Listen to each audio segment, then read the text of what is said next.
Good evening, everyone, and welcome to the RHS Industry Insights.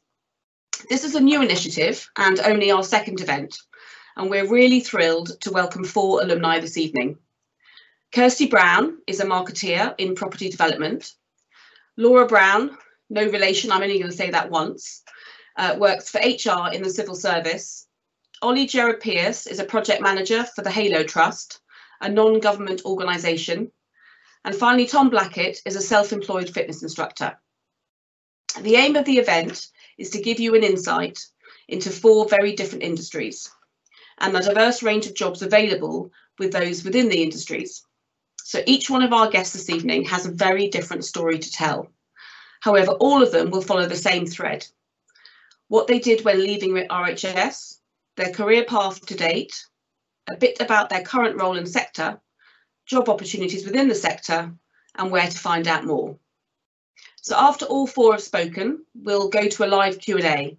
So don't forget to post your questions. So I'm going to hand over to Kirsty, and then afterwards we'll hand over to Laura. Okay, Kirsty, welcome.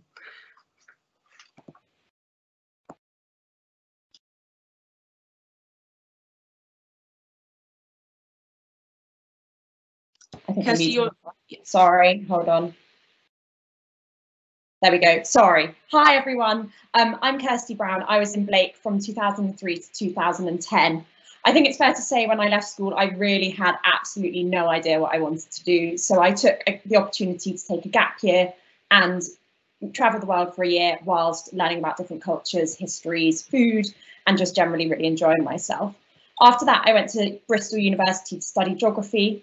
And after 3 years of doing a variety of things in my school holidays, work experience, working for waitressing, cafes, all of those kind of little bitty jobs, I decided to undertake my teacher training in geography.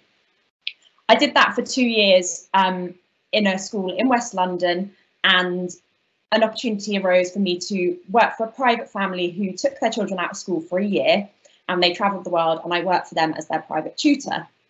So we travelled all around the world, from New Zealand to Asia to Hawaii to Canada, and I taught the children all around the world, which was an amazing opportunity. But when I came back to the UK, I didn't want to be a teacher anymore. So I decided to look into other areas of what I wanted to do. And it was a really hard transition, actually, going from the education world, transitioning over into the corporate world. It was a really big kind of gap, and I didn't know what to do. So I signed on with loads of recruitment agencies, and I did a lot of small jobs working in office support and PA roles in loads of different industries. So in finance, property, and all other things across London. I was really fortunate to be taken on as a permanent role at an interior design company, working in their marketing department. And when I first started out, I really knew absolutely nothing about marketing. So that first year was a really steep learning curve for me. And I spent 3 years there before moving to my current role as marketing manager at a property developer. So my current role, we work in what is known as prime central London. So our properties are located in areas like Chelsea, Knightsbridge, Kensington, Mayfair. So really in the centre of town. And no 2 days are the same, really, in my role. So, for example, today I've been on a photo shoot all day. Last week we ran a lunch event where we were launching a new show apartment to the market. So we had a lunch for a group of estate agents. Next week we have a filming day of that same apartment, and it sort of rolls on like that. Each apartment that we have, we tend to dress them. So we don't sell them as a white box. We sell them with all the furniture inside them. So when a new share apartment is furnished, there's sort of a mini cycle that goes on to get that apartment launched to the market. So as I mentioned, that includes photography, filming, and then those photos and films are then used across a huge wide range of collateral to really get the interest in the market in that apartment. So we will send out email newsletters, which we create in-house. We will run a PR campaign with our PR agency and targeting key media to try and get it running in key magazines, newspapers that our clients might read. We will update it on our website. We will run a campaign on our Instagram. And that's just a really small snippet of the kind of variety that I have in my role. I think it's fair to say that in my role in the company that I'm in, because it's a relatively small firm, it means my role is very broad. Whereas I have friends that also work in marketing that work for much bigger companies, that means their role is much more narrow. So they're more focused on just the PR element of things, or just the email marketing side of things, or just the events. So I think depending on the size of the firm that you work for depends on how broad your role could be. But for me, I always want my role to be really interesting and diverse. So I have specifically chosen to work for a smaller company so that it is that diverse. So within the rest of the industry, so the property industry, there are a huge range of careers that are available to people. So at my company alone, we take a project from when the property is purchased all the way through planning applications, design, building, furnishing and designing, and then selling. So it goes through a whole raft of careers and different teams of people that have different skill set to get it from sort of start to finish. So at the starting point, we have our finance and directors at the top level who will find the property. Then it goes to our architecture and project management team who will submit a planning application for that property. It then goes to the construction team. Once the planning application has been successfully accepted, goes to the construction team who build the building, then the design team who furnish it, then to marketing who build all the marketing collateral, and then sales to sell the building or the apartments. So really there is a huge range of opportunities within this industry. I think my biggest tips for starting out, as you kind of have already heard, is my career has been really sort of varied. There's not been a straight line from what I did to when I left school to what I do now. And I think that's really important to stress, that there isn't a sort of linear path to what people might define as a successful career. And actually one of the biggest things is just doing and starting out and doing as much work experience as possible. I'm kind of working out what you don't like as well as what you do like, because that helps narrow down the process. And I think for me, it's really important to sort of say to everyone that if there is something that you're not enjoying and you don't think it's the right career path for you, like with how I felt about teaching, it is something that you can change and alter and move into a new career path if you sort of make those changes in your own life, and that's quite an important thing. So yeah, that's everything from me. Fantastic, thank you, Kirsty. So just a quick question. So where can people find out more information about your industry? So depending on what sector they'd like to go into, so from the finance sort of side of things, there that would be very much going through a more formal training process, so doing an accountancy, so your AQA after ACA, that's it, after you finish school, so doing that through an accountancy firm. The planning, the project management and the architecture team, again, that's a more formal training, undergraduate university courses. But then the other types of courses are careers are much more, they're not as dependent on having a qualification for it. So if you're interested in interior design, there's the British Institute of Interior Designers that have so many resources out there that people can look at in terms of careers. In terms of marketing, to be honest, I don't really feel like there's one obvious place for you to go to find out that information. It was more about me having the skills that enabled me to transfer over from being a teacher into marketing. So there's so much of it that is transferable in terms of organisation, presentation skills, creativity, analysing the impact of a particular campaign. All of those things are things that I was also doing as a teacher, and I transferred over into this. That's fantastic. Thank you so much, Kirsty. Brilliant.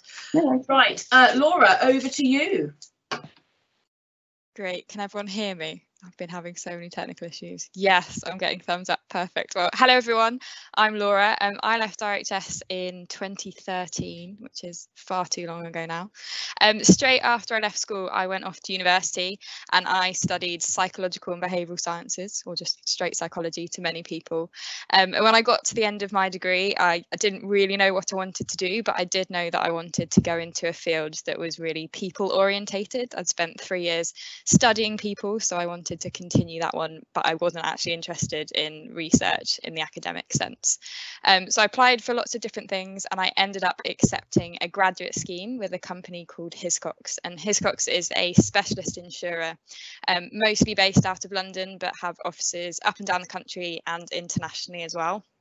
So I joined quite a small grad scheme, only about 12 people globally on it, but I joined as the HR grad, which gave me a really strong foundation in all things human resources. So I'll go into a bit more detail about the loads of different areas you can go into in HR. But to start off with, I started off with some recruitment campaigns, doing some basic admin, working on various special projects, for example, redesigning the careers website for the company, and just a general foundation in employee relations, employment law, and all sorts of things like that. The real benefit for me of doing a grad scheme was it gave me the opportunity to do different rotations, because it was a rotational graduate scheme. So I spent some time in a finance team being a finance business partner, and I also spent some time in a partnerships team, actually working on a partnership with Barclays Bank at the time. So that was some really good exposure to different parts of the business and gave me a lot of understanding and experience to bring back to my role in HR. And then just when I finished the graduate scheme, so it was a just shy of 3-year graduate scheme, when I finished that, they had something called an international secondment. So I went out to America for 3.5 months. I was posted to the office in Atlanta, but I got to travel all over the place. And I was the head of HR for 2 areas of insurance, the claims area and the operations area. So that definitely built my experience of a brand new culture, brand new people, particularly getting to know some different stakeholders across the business and completely different employment law. So I thoroughly enjoyed that. And then when I came back, I actually moved out of HR for about just over 1.5 years. And I moved, I suppose, onto a frontline role. So I was an operations manager in the insurance business. I ran a department of 70 people with a team of 7 direct reports, and then they all had direct reports as well.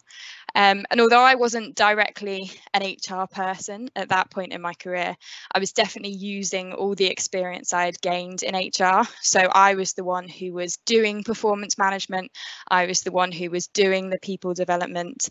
I was building my own team, building my own high performing team. And that's all the stuff that as an HR professional, you've supported other people with. So I took that opportunity to see the other side of the fence and do it from that side as well. After that, I went and worked for the NHS for a while, and then I've eventually found myself in the civil service in a people team, which has been completely different in many ways, because the civil service is a huge organisation. So Hiscox is about coming up to 4,000 people globally, and in the small part of the civil service I work for, there are 6,000 people just in that organisation. So the people team is much bigger, it's much more specialised. So I started out as a generalist, meaning you do a little bit of everything. But in my current role now, I specialise in employee engagement. So there's lots of different specialisms. So to go into a few examples for you, you can be a generalist, you can specialise even within that in employee relations. So if anyone in a business has got any issues or any questions, they'll go to the employee relations people or the generalist HR business partners. As a business partner, your role is to support the directors or the senior stakeholders and the other people managers in the area that you look after.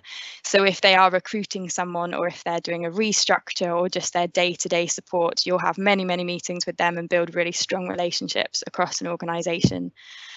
You can specialise in talent and leadership development. So a lot of corporate businesses have talent schemes where it's about how they recruit the best people, keep the best people, and make sure they have a pipeline of people to fill the really important roles for them. You can specialise in engagement like me. You can specialise just in the recruitment side of things. You can do early careers. So as you guys might apply for apprentices or grad schemes yourself, there'll be individuals within organisations who will specialise in that from an HR perspective. There are diversity and inclusion specialists, there are wellbeing specialists, and there are even data specialists within HR. So they look at things like absence data and performance management data.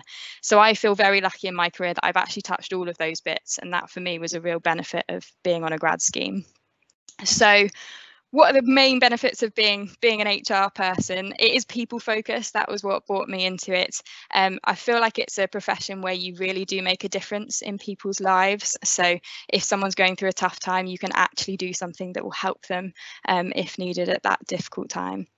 It helps you build relationships. I've used that phrase a lot across organisations. You get a really good objective bird's eye view of how different organisations work.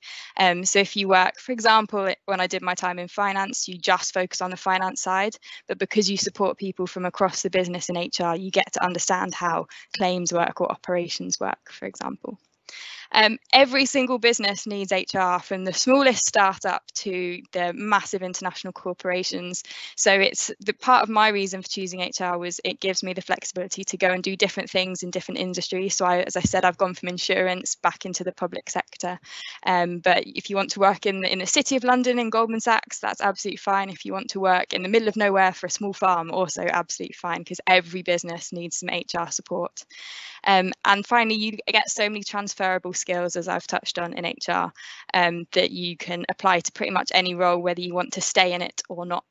So how do you get started? If it's something you're interested in, obviously come and have a chat to me. I'm sure there are plenty of other RHS alumni who are also in the field of HR. The CIPD website is a good place to start. So CIPD is the Chartered Institute of Personnel and Development. So I'm CIPD qualified. It's something I did during my grad scheme, and a lot of HR professionals are, but that gives you a lot of information about the sector and the different career paths. And a lot of people start out either as an apprentice or in the more administrative side to understand how the function works. And then over the years, you can build up to be an advisor, a business partner, a senior manager, and you can even go up to director level. So on all corporate boards, there will be a head of people or a HR director who will sit on the executive committee alongside. So if you're truly, really driven and ambitious, then there's definitely a career path in HR for that one. So I think that's everything from me, Lucy. That's absolutely fascinating. Wow, that's really broad, isn't it? And you're absolutely right, is that actually every company, whether it's an SME to a global company, needs some sort of HR function. So thank you. Brilliant. Ollie, over to you. Dobro Hiche from Eastern Ukraine, everyone. I hope you can all hear me okay. Wi-Fi is a bit dodgy here, but my name's Oliver Jarapis. I went through RHS from 2006 to 2013, same year as Laura. I loved my time at school, pretty much did everything that was possible to do, got involved with, and yeah, loved it. But as Kirsty said, similar situation, left thinking, what do I want to do? I heavily involved in the CCF at the time, had my eyes set on the army, so sort of aimed for a military career, but ended up not getting in. Tried to get into Sandhurst, into officer selection straight after school, which didn't happen. So I took a year out, worked in several different casual jobs, did some travelling, the classic Southeast Asia, Australia route, going around, seeing the world, trying new things, having fun, which I couldn't recommend enough. Following that, I went to Oxford Brookes to do a foundation course in life sciences, so that's biology, maths and chemistry. Was there just for 1 year, decided not to continue on to do a full degree in biomedical sciences or environmental sciences, mainly because I thought, actually, that's just not something I want to do in the future. Why spend a silly amount of money on a degree that I'm not going to use? So looking at what options I had, I was recommended the humanitarian sector and non-government organisations, and someone recommended me to look at the Halo Trust, which is where I am now. So I applied and joined in 2017. And been with the organisation, the charity, for over 4.5 years now. My time with Halo has seen me go off to Cambodia for 6 months of operational training. So I should probably say what Halo Trust is. It's an international charity based out of Scotland, working in 29 different countries around the world, and our main business is mine clearance. So it's quite a niche organisation and a niche activity, but actually a hugely important one. So for me, I went into Cambodia not knowing a thing about well, the humanitarian sector as a whole, let alone mine clearance and how to find and remove landmines from ground. So I learnt a lot in Cambodia, went through there and went into a place called Nagorno-Karabakh, which is between Armenia and Azerbaijan, to do some additional training. And in 2018, got deployed to Sri Lanka, where I was an operations officer. So that's what that means is I was on hand to assist the operations manager with day-to-day running of the 800 local staff who are employed, trained and developed to clear their own land of landmines. So my role was out on the ground every day. We had a small office in the north of Sri Lanka. I would go out with the teams every day into the minefields and make sure that they were doing the correct, safe and efficient procedures to be able to clear the ground. From there, went on to Nagorno-Karabakh again, where I spent, so I was in Sri Lanka for a year, and went to Nagorno-Karabakh as a survey manager. So that required me to look at a totally different area of the humanitarian mine action sector, which is, or the actual activity of survey, which is collecting information about hazardous areas and going into areas and mapping them out, recording them, and so that they can then be cleared in the future by an operator or organisation. Spent 2 years in Nagorno-Karabakh, firstly as that survey manager and then as the operations manager. So in charge of about 150 local staff, operations staff. Halo in general has quite a small number of international managers like myself who are deployed to programs. There's a program manager, an operations manager typically, and then a projects officer or program officer. So me as the operations manager, I am in charge of all the day-to-day running of operations. That goes from fleet, making sure teams are deployed in the right vehicles that are equipped for the right terrain. Logistics, they're equipped, they've got the right detectors, their tools and equipment, machinery, if they're using armoured excavators, for example. Looking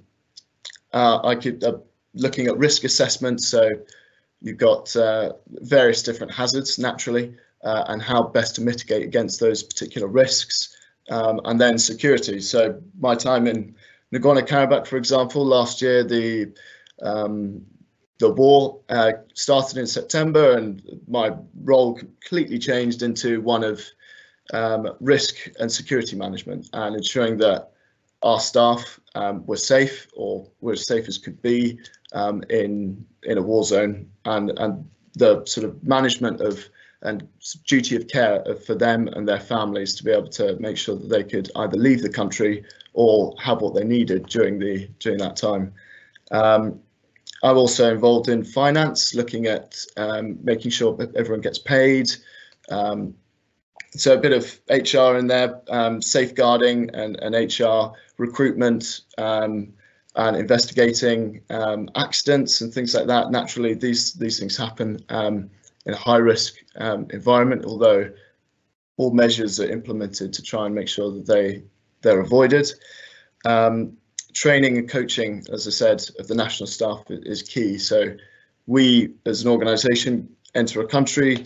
There'll be a small number of managers, typically 3, that will go in and establish a Halo program, and that will involve the training, the hiring, the training, the recruitment, the development, and expansion of a program to be able to work and to clear ground.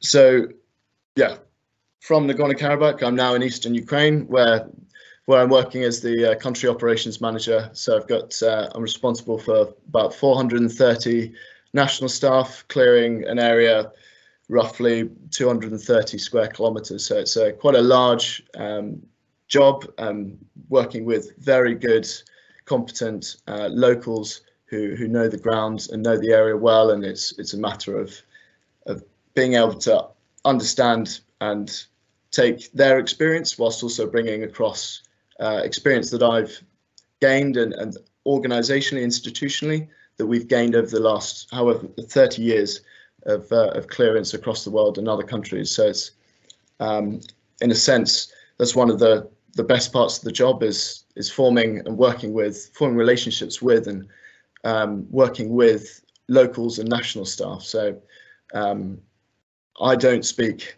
unfortunately, any other language other than English, despite the best efforts of my Spanish teacher at school.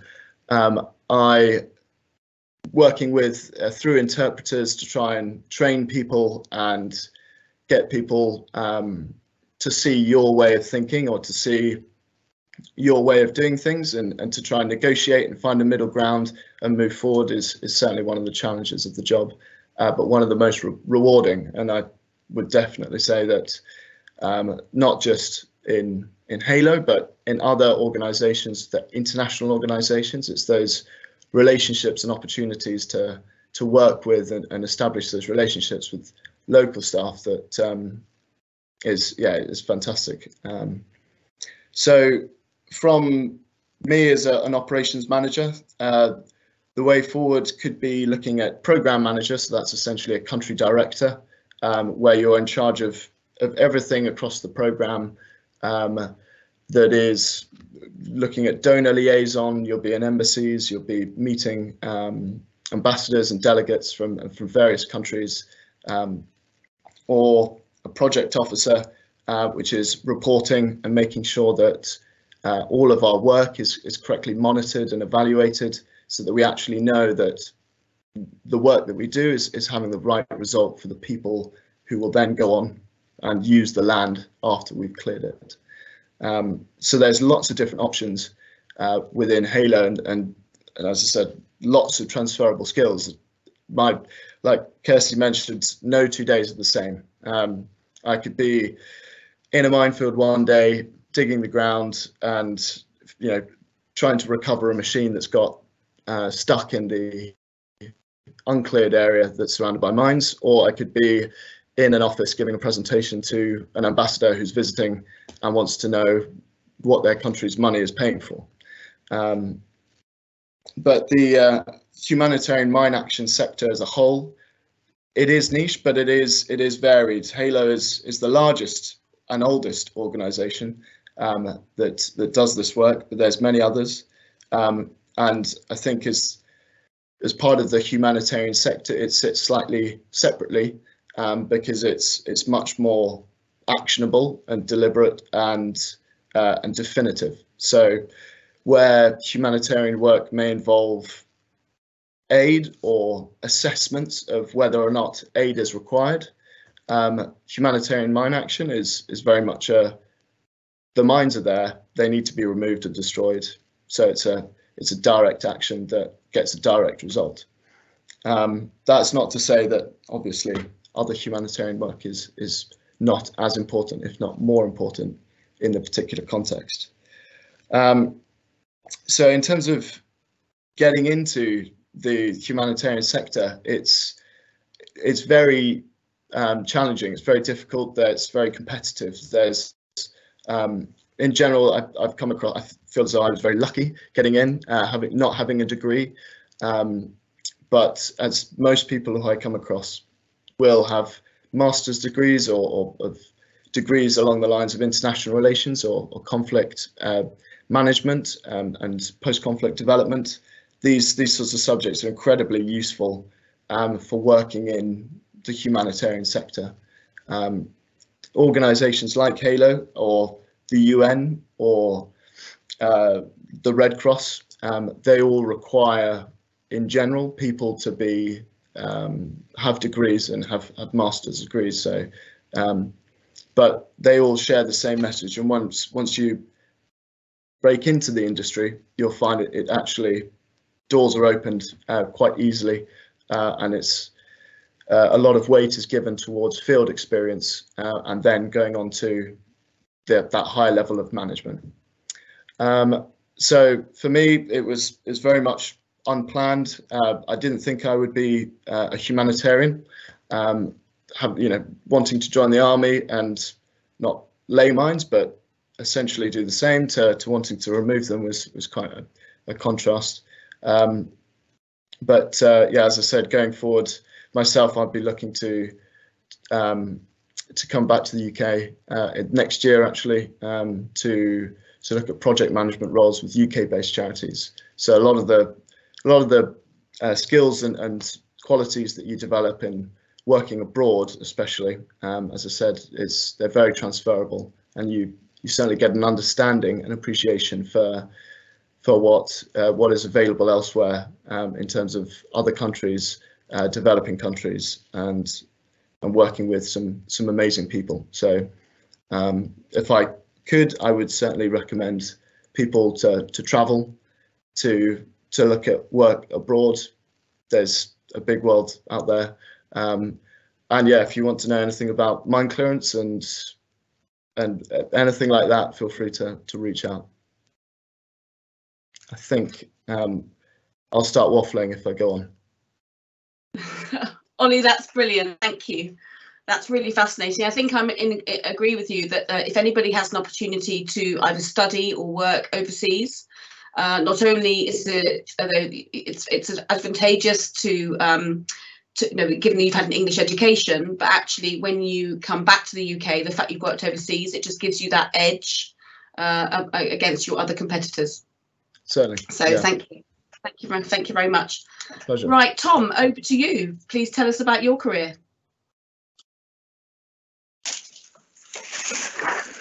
Right, I think that should be working. Can you hear me? Okay, great. Hi, my name's Tom. I went to RHS from 2003 to 2008, so it really was a long time ago. My career to date, so I took a gap year after school. I went to New Zealand. Some of it was constructive and some of it definitely wasn't, but it was really fun. I did some jobs that I really hated, which I think was a very important thing to go through. I joined a school, actually. I thought I'd follow Dad's footsteps for a while, and I decided that definitely wasn't for me. I then to Edinburgh Uni in 2009 to 2013, did a sports management degree.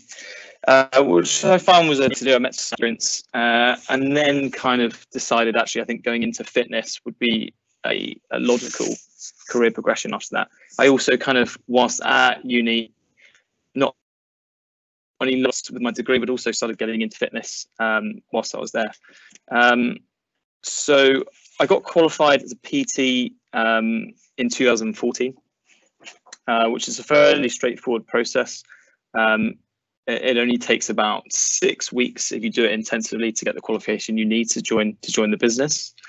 And then was looking for PT jobs and got a bit of experience at the LA Fitness gym chain as a duty manager first. And that gave me an insight into how the industry kind of operated, all the gym chains operated, and I really didn't like it. There was a feeling of just not really looking after customers, get them in, get them out. As long as you're signing up a certain number of people a month, then that's fine, and let's not worry about everyone else in the gym. And my manager at the time, he said, whilst we were signing up something like 160 members a month, if we finished the month with a net plus of 5,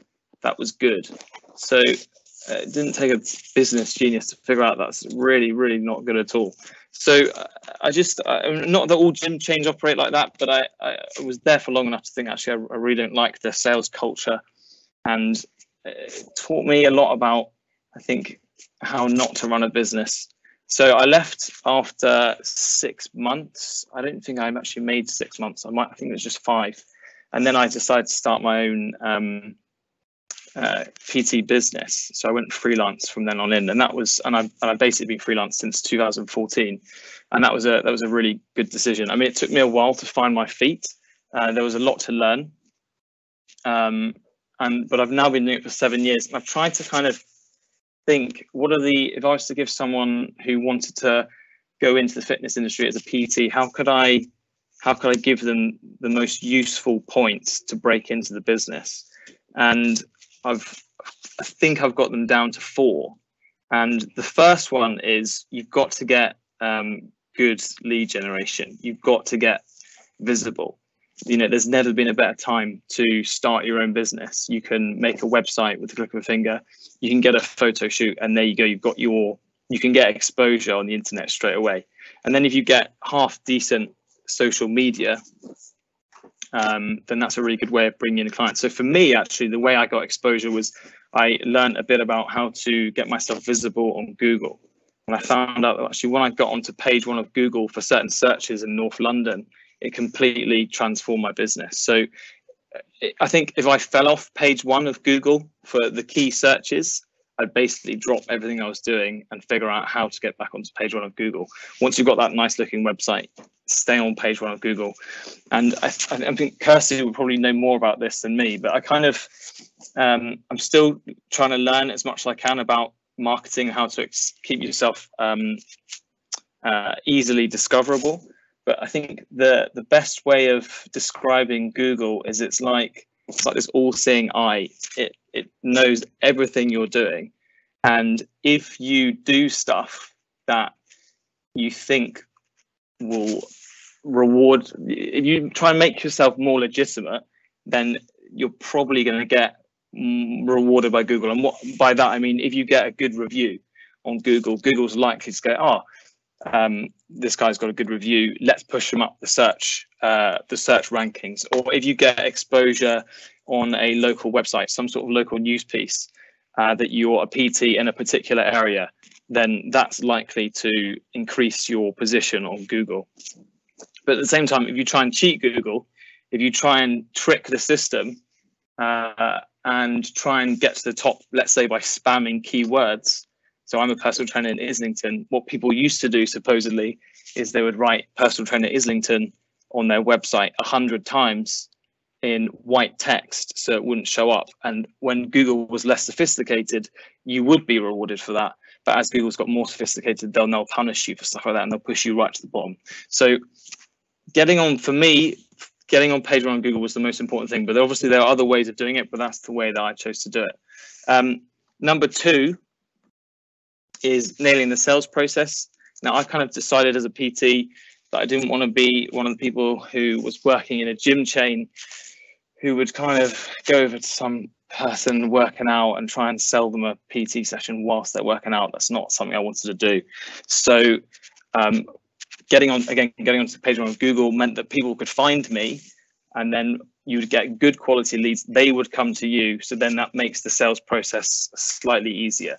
So the normal thing to do, and as a personal trainer, is to give a free taster session where you take the client through an hour's workout. Again, nothing too crazy. You know, if you make them super sore or you beast them like an army drill session, they're obviously not going to come back. So learning how to do a free taster session that is fun, yet also can help them achieve the goal they're trying to achieve. It's a fine art that takes a bit of tuning, but that's something that you get used to. But the free taster session is a very important part of building a half-decent PT business. The third point is you have to get a good base to operate from. So for me, I decided I didn't want to go through a gym chain. Again, they just shaft the PTs when you're working at a gym chain. I think at LA Fitness, the business model was you had to pay £800 a month for access to the gym. So as a personal trainer, you were paying £800 for the privilege of working in their facility. And then they would say, oh, but we'll send you leads, we'll send you people who want PT. And that was never the case. They would basically, you know, sign people up for a normal gym membership. And then they would say, oh, we'll throw in a free PT session as well. So the lead they sent you, they were never interested in PT in the first place. So I think working from a gym chain, I soon learned, was not the way to do it. You want to find a blank space where they essentially just give you a set of keys and they say, you take care of your own marketing and you take care of your own lead gen. At least that's the way I prefer to do it. So for me, I've got somewhere in Islington. I pay about £300 a month and I have access to the space 7 days a week, but I'm not allowed in on Monday, Wednesday and Friday evenings. But that works fine for me. The management don't interfere with me. I just pay my rent. They give me a set of keys and that's that. So that's perfect.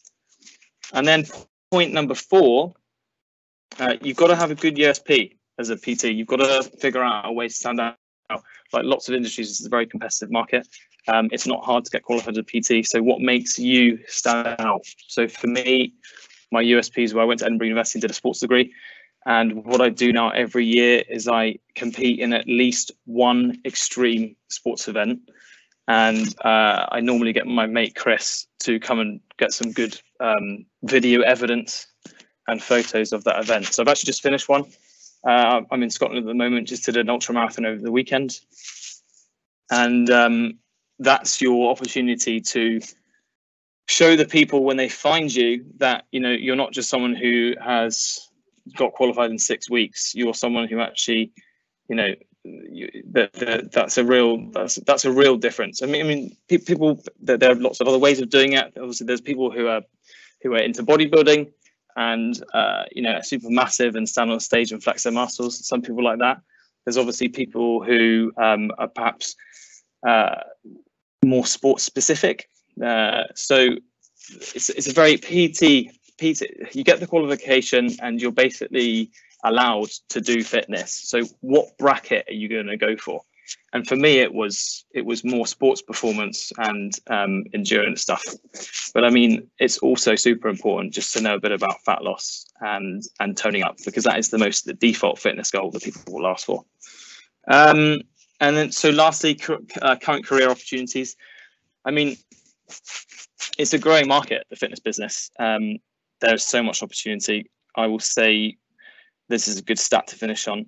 The UK spends more each year on the treatment of obesity than it does on the police force, the fire service and the judiciary combined.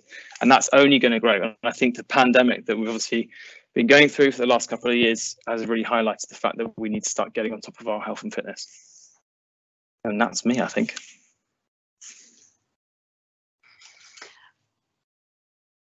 Fantastic, brilliant, Tom. Thank you so much. Wow, that's called diverse. I have to say, I'm absolutely blown away by all of you and all the different careers. You all obviously clearly enjoy your jobs too, which that certainly comes over.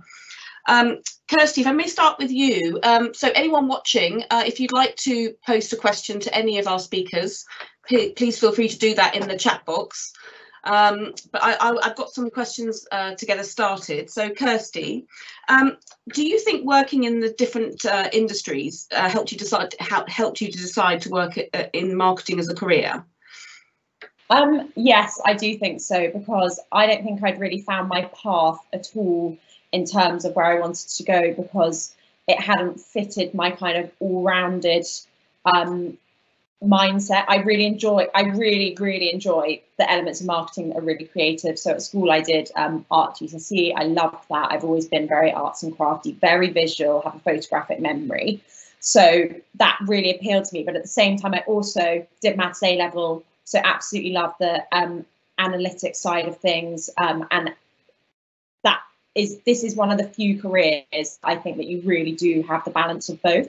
And that was kind of worked out by doing the other things that didn't quite fit that. And I just found that it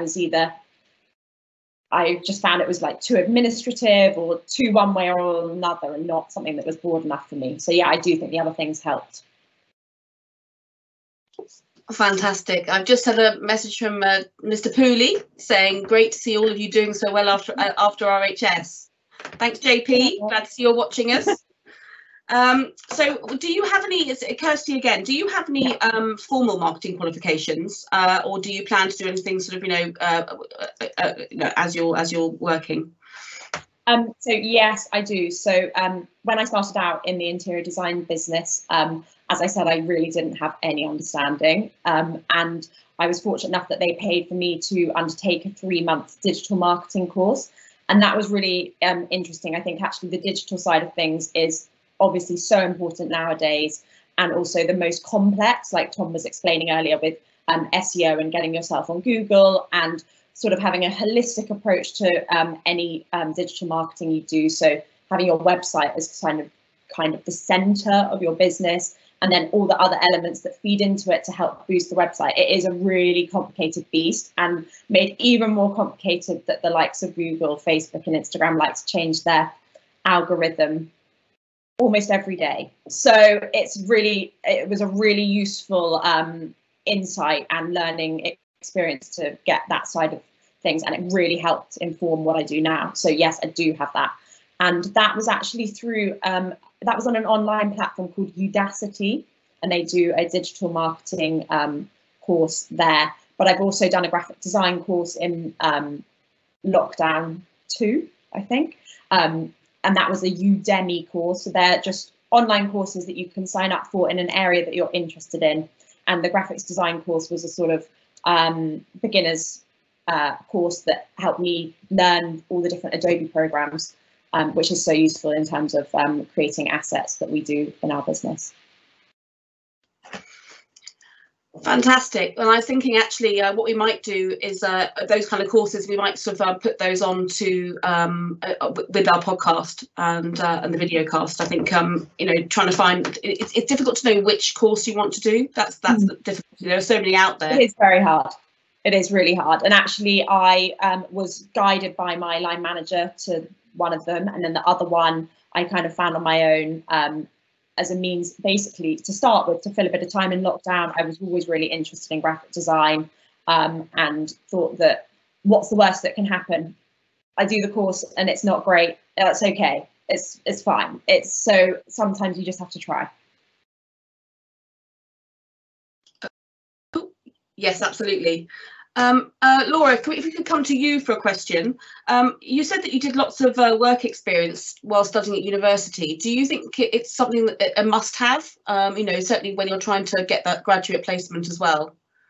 Yeah, I think it's just even beyond graduate scheme, as Kirsty said before, it's really useful to do it partly to understand what you like and what you don't like. So like Kirsty, I spent a summer waitressing and promised myself I would never do that again. But it gives you an appreciation of everyone who waitresses or waiters out there. So yeah, it's really useful. And when you apply for a graduate scheme, they do look at those sorts of experience as well, but it's also how you articulate them. So I've been into schools and done different early career sorts of presentations, and people often sit there and go, well, I haven't got any experience to apply for this apprenticeship or this graduate scheme, or even if they're doing university interviews, and actually just sort of coaching them through how you can reframe any experience in your mind to really talk about the skills you got out of it is really important. So yes, from a skills perspective, and also just from a self-development perspective of understanding what you enjoy and what you don't enjoy. So for example, I thought I might be interested in events, so I did some event stuff, hated it, so didn't go back to that, and tried something else next summer. Great, thank you. Obviously CIPD is quite a big investment financially and time-wise. Was it your employer that paid for that? And how much time did you spend out of work, working at home in the evenings and weekends? Yeah, so yes, it was my employer. I was lucky on that front, and actually one of the real benefits of the course I did was you met different HR professionals from across, I'm up in York, I don't think I said that, so across Yorkshire where I was doing it, and you got an understanding of some people self-funded and used it as a bit of an self-investment if they wanted to switch careers, if they'd been doing something else. But I'd say most people, most organisations will pay for you to go through it, or at least pay part of it. Compared to university, I'll be honest, it was relatively easy. I did a level 5 qualification, so it was about, I think it was 1 day out of work every month to 6 weeks. So they gave you the day out to go to the course. It was usually sort of seminar based, and then there was usually one assignment per seminar each time. So you wrote sort of one, I won't even call them essays because you weren't arguing anything, you were sort of almost just giving across information or giving case studies of what you might have done in your workplace. But it was really useful because, as I said, you met other people, you understood, for example, industries where there might be one person and they were the whole HR team if it was a small industry. Someone worked in a more manufacturing industry, so it was more factory based, so the challenges you face with employees working in a factory are very different from the challenges you might face from employees in an office. So you learned a lot about that, and the course covered a whole wide range of things to do with, from employee engagement to there was obviously a module on employment law, so it's a really useful grounding to have. It's worth the investment is how I'd sum it up. Fantastic, thank you, Laura. Thank you.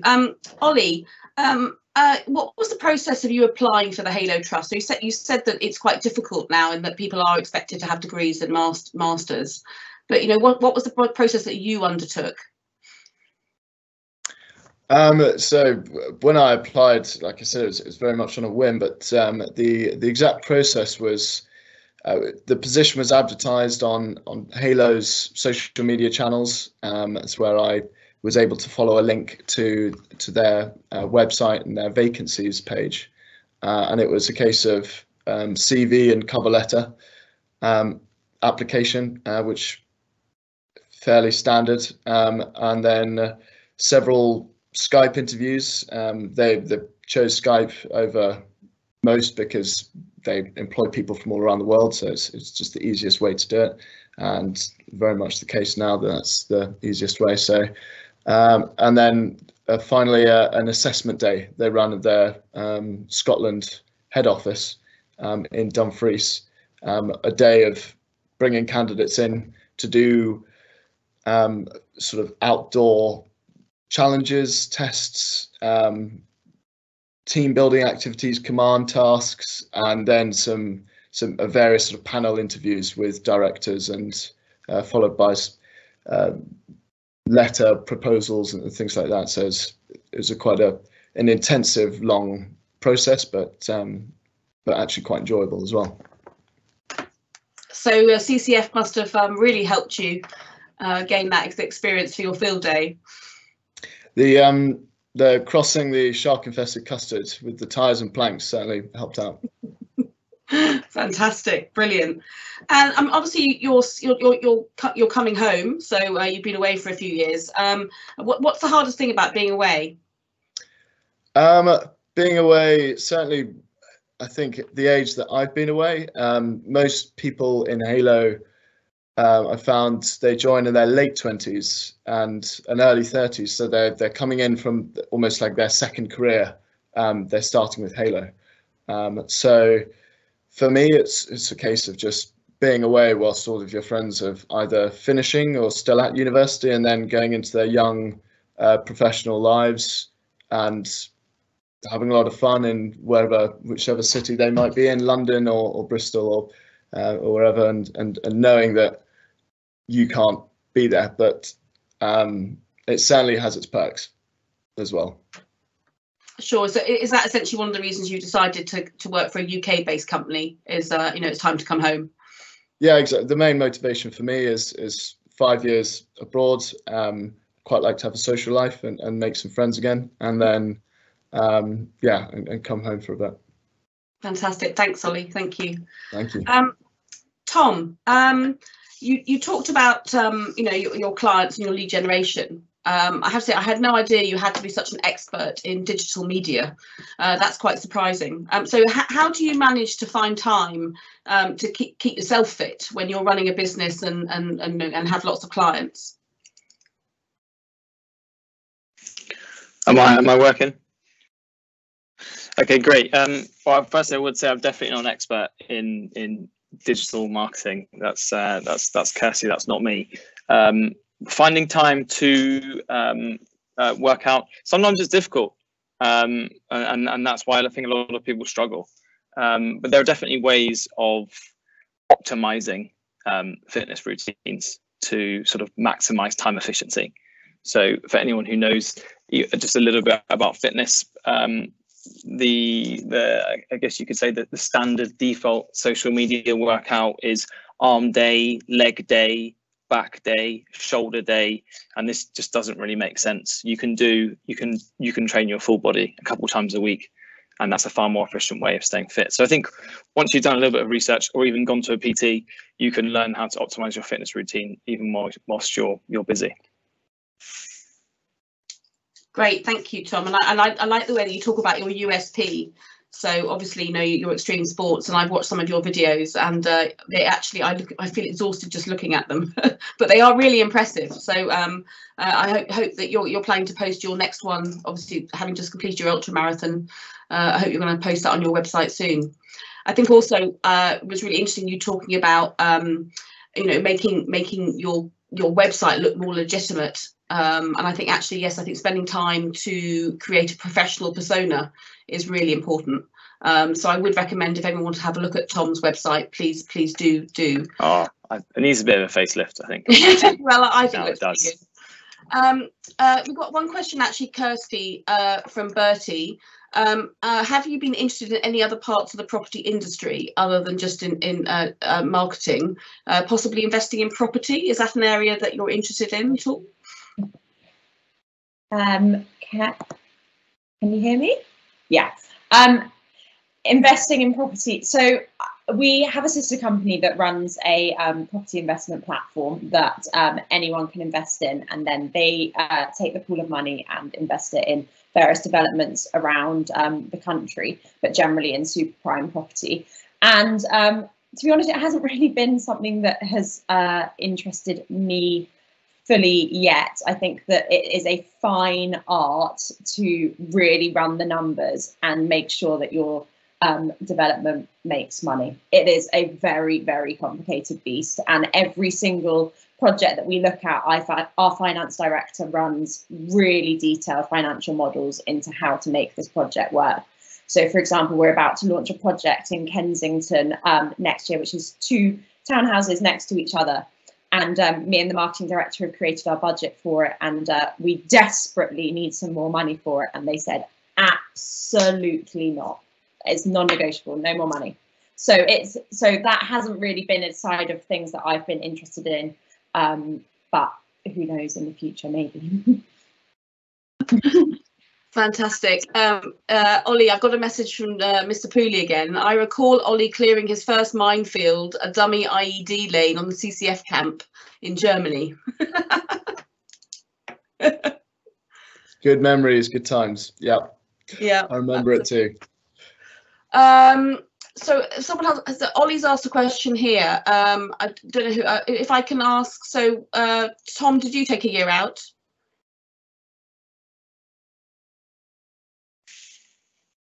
Yes, I did. Yeah, you did. Can you hear me? So yeah. So the question I've got here is, how much did your gap year influence what industry you went into? And is this something to do before going to university? Honestly, I, like lots of other people after school, really didn't know what I wanted to do. I mean, I went to Edinburgh to do a sports degree, mainly because Edinburgh was a good uni I could get into. I knew there was going to be a good sports setup, but I wasn't entirely sure what I was going to do.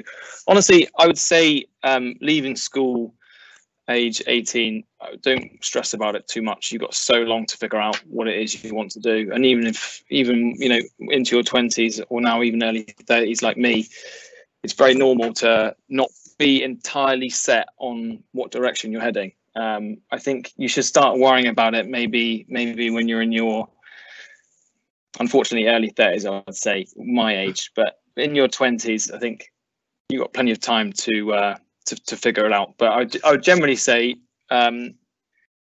if you feel really stressed and you hate what you're doing, then look elsewhere. But a gap year, you might find helps you get started, or helps you start facing the right direction at least. Thanks, Tom. That's brilliant. Well, we are out of time. So I think to conclude, I think I've written a couple of things here, that there's definitely no linear route to a career. I think also it's really important, and you've all instilled that, is that actually, you know, it's okay to change careers. It doesn't matter. It's not like sort of 40, 50 years ago where you walked in to work for a bank and you ended up there till you were 65. There are such a plethora of industries and careers out there. So don't be afraid to, walk through those doors when they appear.